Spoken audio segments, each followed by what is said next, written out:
বিয়ে মানে চিরদিনের বিয়ে।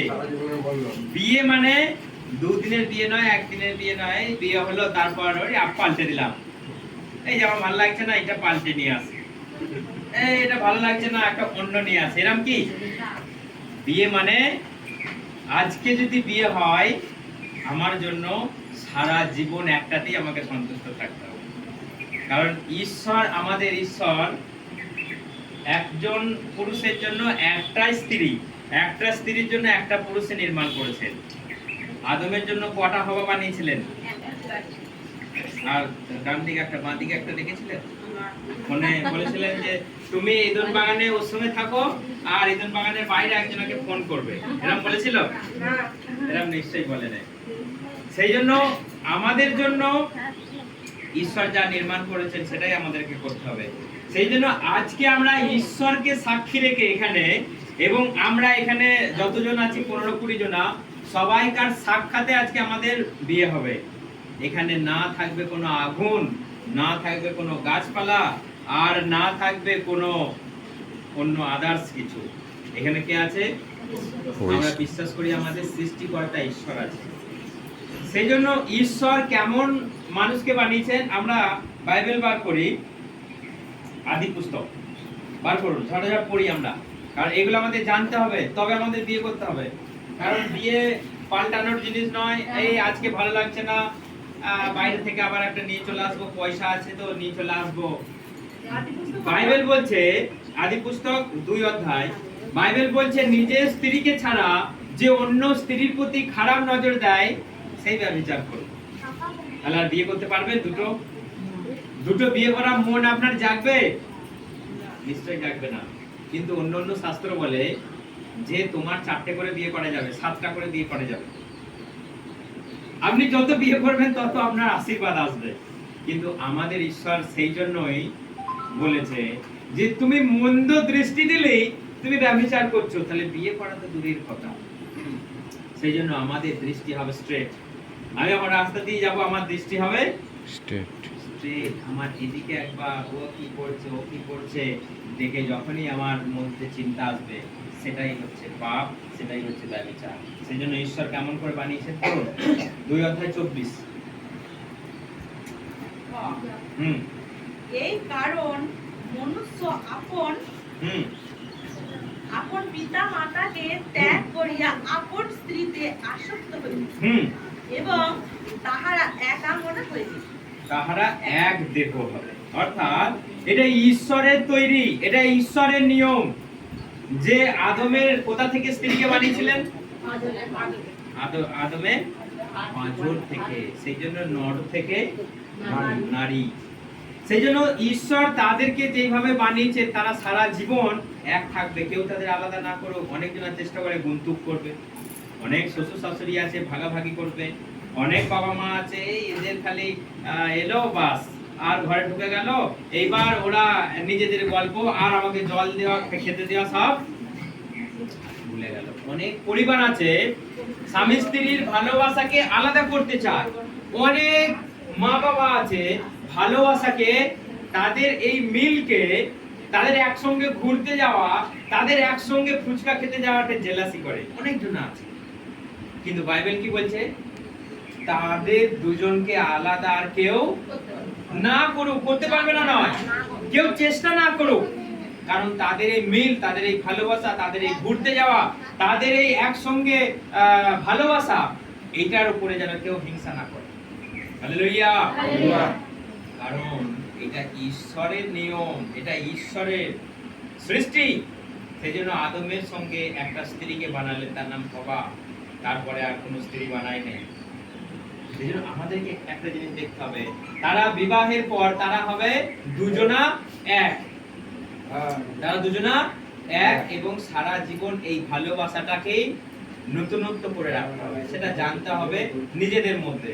যে ভালোবাসা, অনেকজন বলে না আমার 30 বছর বিয়ে হয়ে গেছে, পুরনো হয়ে গেছে। কিন্তু ভালোবাসা কখনো পুরনো হয় না। আর ভালোবাসা কখনো পুরনো হয়ে যায় না। ভালোবাসাকে নতুন করে জাগিয়ে রাখতে হয়। এবার অনেক পরিবারে অশান্তি লেগেই আছে। কেউ বলে এলো মদটা খেয়ে ওই ঠাটাটা করে সেই সবগুলো আলাদা ব্যাপার, এগুলো আলাদা কারণ। কিন্তু প্রভুতে আমরা যারা আছি, যারা প্রভুর শিক্ষা নিয়ে আমরা চলি, আমাদের মধ্যে সেসব না থাকুক। আমাদের মধ্যে সেই ধরনের ঝামেলা, সেই ধরনের অশান্তি স্বামী স্ত্রীর মধ্যে না থাকুক। দুজনকার পরস্পরের মধ্যে মেল ঝুল থাকতে হবে। স্ত্রী যেটা প্রভুতে ভালো চায় সেটা স্বামীকে করতে হবে, স্বামী যেটা প্রভুতে স্ত্রীর জন্য ভালো চায় সেটা স্ত্রীকে করতে হবে। যদি নিজেদের মধ্যে আন্ডারস্ট্যান্ডিং যদি না থাকে, ঝগড়া ঝামেলা পরবর্তীকালে লেগে থাকে। সেই জন্য বিয়ের আগেই আমি ওকে বলেছিলাম ফোন করে যেন আমরা আন্ডারস্ট্যান্ডিং করে নিই, কারণ বিয়ের পরে আর যেন আমাদের কোনো আর যেন এই তুমি এটা করলো না, তুমি ওটা করলে ভালো হতো, তুমি এরকম তুমি সেরকম। এই জন্য বিয়ের আগে যাতায়াত করতে হবে, বিয়ের আগে গল্প করতে হবে, যাতে আমাদের সমস্ত কিছু মনের প্রশ্নের, মনের খুঁত, মনের অমিলগুলোকে সব যেন আমরা ঠিক করে নিতে পারি। বিয়ের পরে আর নো ঝগড়া, নো মারামারি, নো কাটাকাটি। যা হবে বিয়ের আগে। আমি ওই জন্য বলেছিলাম তোমরা দুজনে পরস্পর একটু কথা বলো, একটু নিজেদেরকে বুঝে নাও, একটু আন্ডারস্ট্যান্ডিং করে নাও, তাহলে কি হবে বিয়ের পরে তোমাদের আর কোনো সমস্যা হবে না। যেহেতু এটা একটা খ্রিস্টান ম্যারেজ, মানে প্রভু যিশুতে একটা বিবাহ, এই বিবাহ যেন সারা জীবন নতুন থাকে, এখানে যেন কালি আর না লেগে যায়।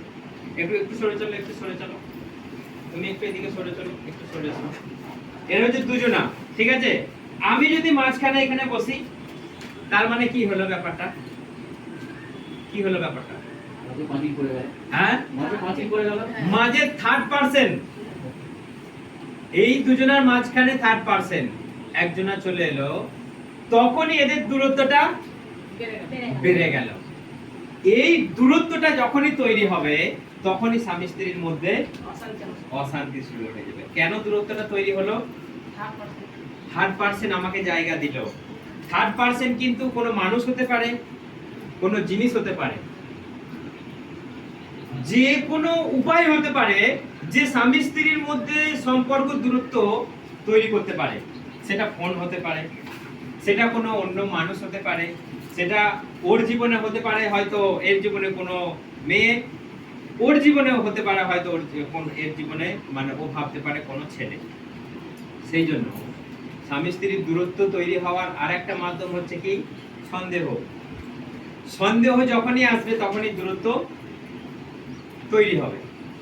এই দূরত্বটা প্রভু চায় কখনো যেন আলাদা না হোক। আমরা দেখবেন যারা আমরা যখন ওই ইয়েতে বিয়ে করি, আমরা গিট বেঁধে দিই, তো সেই যে বেঁধে দিল তারা নিয়েই দেখবেন 7 পাকে ঘুরছে।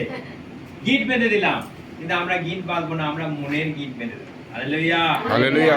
এই যে ওন্নার সঙ্গে ওর ধুতির গিট, ওর ওন্নার সঙ্গে ওর ওন্নার গিট, জাগতিক। আজকে আমরা যত কিছু দেখেছি জাগতিক, সামনে আগুনকে রেখে ঘুরছে, সেই আগুনই দেখলেন কেউ কেউ পুড়ে গেল। তার মানে আগুনকে যদি আপনি সাক্ষী রাখেন, তাহলে আপনার ঝগড়া দিনে কে আসবে? আগুন কি আসতে হবে? তাহলে চিন্তা করুন, আগুন তো লেখেই আছে ওদের।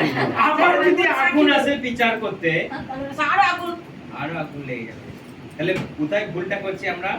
আগুনকে সামনে রেখে, আগুনকে রেখে খই পুড়াচ্ছি, আগুনকে রেখে আমরা ঘুরে 7 পাকে আমরা বেঁধে নিচ্ছি। ভুলটা কোথায় করি আমরা? আজকে আমরা কত বড় মূর্খ, চিন্তা করুন। যেটা বিপদ তাকে সামনে রেখে আমরা আমাদের শুভ কাজ করি। যেটা বিপদ, কেউ চায় আগুন লেগে যাক পরিবারে, কেউ চায় না, কিন্তু আমরা আগুনকেই সামনে রেখেছি। কত বড় গন্ড মূর্খ আমরা, মাথা মোটা আমরা। সম্মান করছে, আগুনকে সামনে রেখে ঘুরছে। স্বামী স্ত্রীর নতুন নবদম্পতি বিয়ে হবে আগুনকে সামনে রেখে। ঈশ্বরের বালাই নাই সেখানে, ঈশ্বরের বালাই নাই। সেই জন্য আমাদের সাক্ষাতে ঈশ্বর আছে, পরস্পরে কথা দেবে, পরস্পরে প্রতিশ্রুতি দেবে যে ওর ভালো লেগেছে কি না, সবাইকার সামনে সেটা মুখ খুলে আমাদেরকে বলতে হবে। এখনো যদি বলে যে না ওকে ভালো লাগে না, এখনো বিয়ে ক্যান্সেল। কারণ এটা সম্পূর্ণ ভালো লাগা, এটা জোর করে নয়, এটা যে আমরা ধরে দিয়ে দিচ্ছি, বেঁধে দিয়ে দিচ্ছি, সেটা নয়। কিন্তু এটা মনের মিল, প্রভুতে পরস্পরের বোঝাপড়া, তবে এই বিয়ে, নচেত এই বিয়ে নয়। কারণ একবার যদি হয়ে যায় মালা বদল, একবার যদি ওকে প্রতিশ্রুতি দিয়ে দেয়, এইটা সারা জীবনের বন্ধন, সারা জীবনের মনের মিল, সারা জীবনের ওরা এক থাকবে, আর আলাদা হওয়া যাবে না। এখনো সময় আছে ডিসিশন নেবার 10 মিনিট। ইয়েস না নো, ওর দিক থেকে ইয়েস না নো। কেউ জোর করে দিচ্ছেন বিয়ে? আপনি জোর করে দিচ্ছেন? জোর করে করছো? জোর করে? এখনো সময় আছে, কারণ এটা আপনার, হ্যাঁ জোর করে নাই তো, কারণ এটা জোর করে নয়, বড় বাড়ি টাকা পয়সা আছে বলে ভালো লেগেছে তো, ও নিজের ইচ্ছায় বিয়ে করছে। কারণ এটা পরে আর বলতে পারবে না। এই আমাদের মালডাঙ্গায় একটা বিয়ে হলো 1 সপ্তাহ পরেই বললো আমি তোমার ভাত খাবো না, খাবো না, খাবো না। 1 সপ্তাহ বিয়ে হলো। এবার এই ছেলের দিক থেকে ও বউ, আমার বউ এসো গো, আমার বউ এসো গো, বউ বলছে আমি যাবো না, যাবো না। 1 সপ্তাহ বিয়ে দিয়ে ওরা, এবার তোমরা পাশাপাশি বসে পড়ো, এবার পাশাপাশি বসে পড়ো। দিয়ে এখন স্বামী বউ পাওয়ার জন্য কোথায় যাচ্ছে জানেন? কোথায় যাচ্ছে? কেস করেছে যে আমার বউ কেন আমার সঙ্গে আসবে না, ওকে আমি বিয়ে করেছি, কেন আসবে না? কোর্ট সময় দিয়েছে, ওই যে দুজনকে বসতে হবে, পরে এবার আলোচনা হবে, বিচার হবে, যে তোমার ও বলবে যে ওর ভাত খাবো না, ও বলবে কেন আমি ওর বাড়িতে যাচ্ছি। তাহলে আজকে যদি আমরা বোঝাপড়া করে নিই, তাহলে আমাকে আর কোর্টে যেতে হবে না। তাহলে এই পাড়ার লোক, এই গ্রামের লোক আমাকে আর বলবে না দূর আর 1 সপ্তাহ বিয়ে কি হলো রে ভাই, পালিয়ে গেল। সেই জন্য যা হবে প্রভুতে বিয়ে, এইরকম জেনে বুঝে সবাইকে সাক্ষী রেখে আমরা বিয়ে দেবো। হালেলুয়া। কাকুমা আছে সাক্ষী, কিন্তু কতদিন থাকবে জানি না, কিন্তু প্রভু গ্যারান্টি আছে। আমরা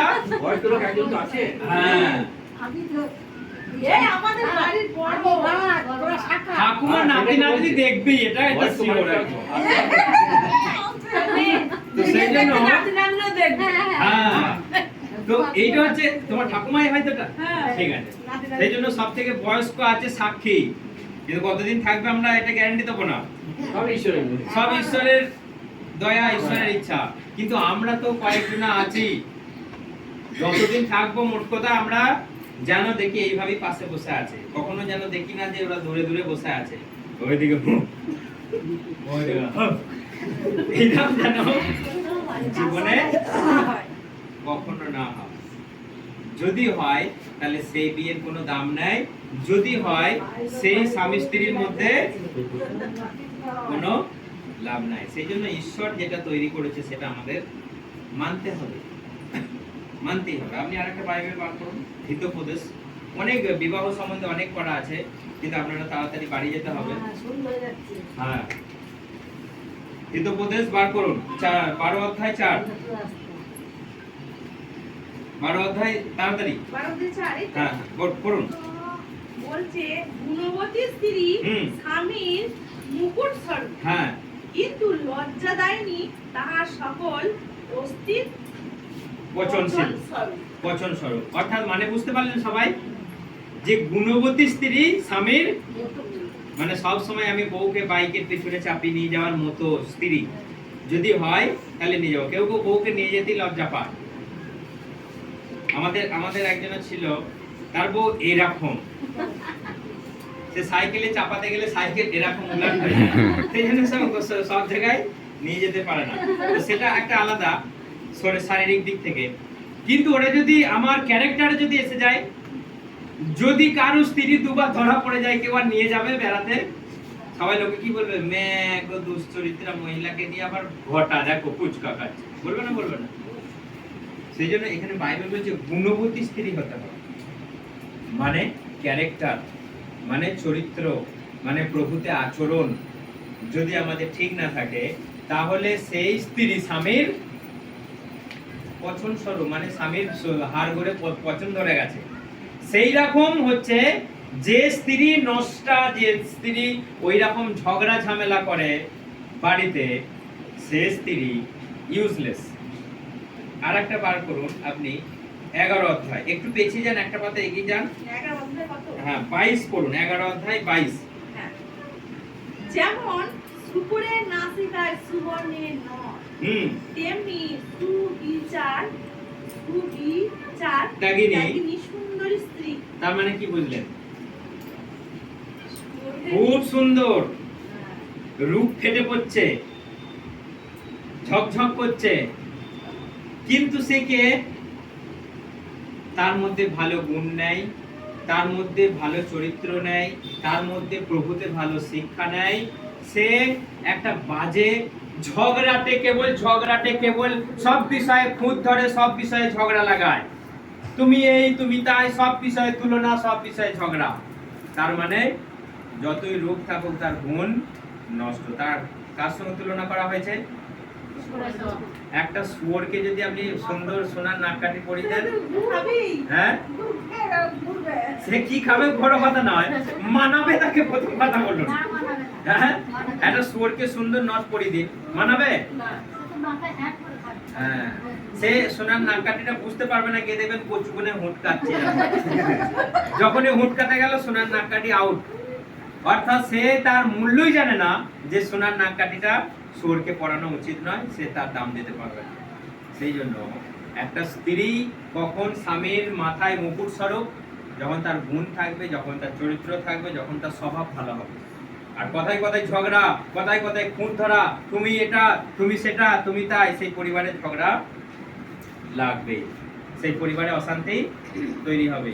সেই জন্য ভালো চরিত্র দরকার, রূপটাও দরকার, কিন্তু চরিত্র ছাড়া রূপের কোনো দাম নাই।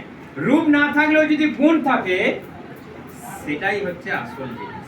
সেই জন্য আমাদেরকে একটা জিনিস দেখতে হবে যে আমার নাম, আমার স্বামী, আমার শ্বশুর শাশুড়ি, আমার পরিবার যদি আমি উন্নতি করতে চাই, বাড়ির স্ত্রী দরকার। কারণ বাড়ি বলে না যে বাড়ির বই হচ্ছে বাড়ির লক্ষ্মী, বলে তো? মানে কি? মানে বাড়ির আশীর্বাদ একটা বউ নিয়ে আসে, বাড়িটাকে পরিচালনা করে একটা বউ, একটা স্ত্রী। যে স্ত্রী হিসাবই নয়, সেই বাড়িতে উন্নতি হয় না। যে স্ত্রী সেই উড়নচণ্ডী ফুটনদার, যাই রাস্তা দিয়ে আসবো, দাঁড়াও গো আমি এটা কিনবো সেটা কিনবো, সেই বাড়িতে কোনোদিনও অর্থ সঞ্চয় হয়। সেই জন্য স্ত্রীকে হতে হবে গুছনদার, বুঝনদার, স্ত্রীকে মেনটেন্স করতে হবে। স্বামী টাকা এনে স্ত্রীর হাতেই দেয়, স্ত্রী যদি মেনটেন্স না করতে পারে, সব গেল। সেই জন্য স্ত্রী হচ্ছে বাড়ির হাল ধরবে, আর পুরুষ হচ্ছে বাইরের হাল ধরবে। সেই জন্য ঈশ্বর উভয়কে নির্মাণ করেছেন, উভয়কে দরকার, একজন একজনকে ছাড়া চলবে না। সেই জন্য একজনা ঘরের হাল ধরবে, একজনা বাইরের হাল ধরবে। সেই জন্য আমাদেরকে দরকার স্বামী স্ত্রী উভয় আন্ডারস্ট্যান্ডিং, এবং পরস্পরে কেউ যেন খুঁত না ধরে, কেউ যেন দোষ না ধরে। যীশু খ্রিস্ট কি বলছে? দোষ ধরো না, তোমারও কেউ দোষ ধরবে না। বিচার করো না, তোমারও কেউ বিচার করবে না। স্বামীর খবর আমি যদি অন্য কাউকে বলি, নিজের লজ্জা। আমার স্ত্রীর গল্প যদি আমি সবাইকে বলি, আমার নিজের লজ্জা। সেই জন্য নিজেদের ব্যাপার গোপন, নিজেদের মধ্যে থাকতে হবে আন্ডারস্ট্যান্ডিং। কেউ কারো দোষ, কেউ কারো, আমরা বিচার নিয়ে যদি টানাটানি করি, সেখানেই অশান্তি হয়। আর পরিবারে আর একটা যেটা ঘরোয়া ব্যাপার হয়, যে বাড়িতে অনেক সময় হয়, বাড়িতে স্বামী ঢুকলো আর কানে মন্ত্র দিতে শুরু করলো, তোমার মা এই, তোমার মা তাই, তোমার মা সারাদিন এই করছে, বক করছে, ভজ করছে, সারাদিন এই করছে তাই করছে, আমার কানের মাথায় কিছু বলবে? বাস। ছেলে যদি আন্ডারস্ট্যান্ডিং না থাকে, হ্যাঁ মা তুমি সারাদিন আমার বইয়ের পেছনে লেগে আছো, তুমি কি করছো না করছো, এই তোমার এইসব ভালো লাগে না, তোমার যদি ভালো লাগে তো লাগে, নাহলে আমাকে ছেড়ে দাও, আমি আলাদা থাকবো আমার বউকে নিয়ে। বাস। এইটা কিন্তু দোষটা কার? হ্যাঁ স্ত্রীর দোষ। কারণ স্বামী কিন্তু সারাদিন বাড়িতে ছিল না, ও জানে না কিছু। এই কুটকচালিটা যদি স্ত্রী যদি না বলতো, তাহলে তার মনে এটা হতো না।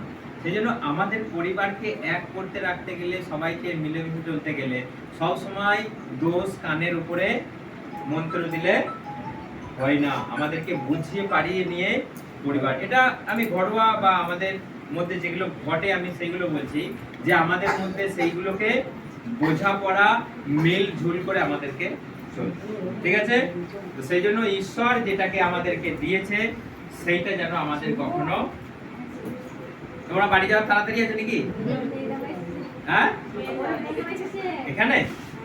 ও আচ্ছা ঠিক আছে, দাঁড়াও, হয়ে গেছে, আর 2 মিনিট, আর 2 মিনিট দাঁড়াও। বাসে যাবে তো? দাঁড়াও, হয়ে যাবে, আর 2 মিনিট।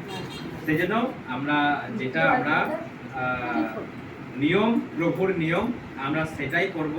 এর বাইরে কোনো জাগতিক কিছু থাকবে না, কোনো জাগতিক, কোনো থার্ড পার্সন জাগতিক কোনো জিনিসপাতি আমাদের থাকবে না। আমাদের যা হবে সব প্রভুকে নিয়েই হবে, ঠিক আছে?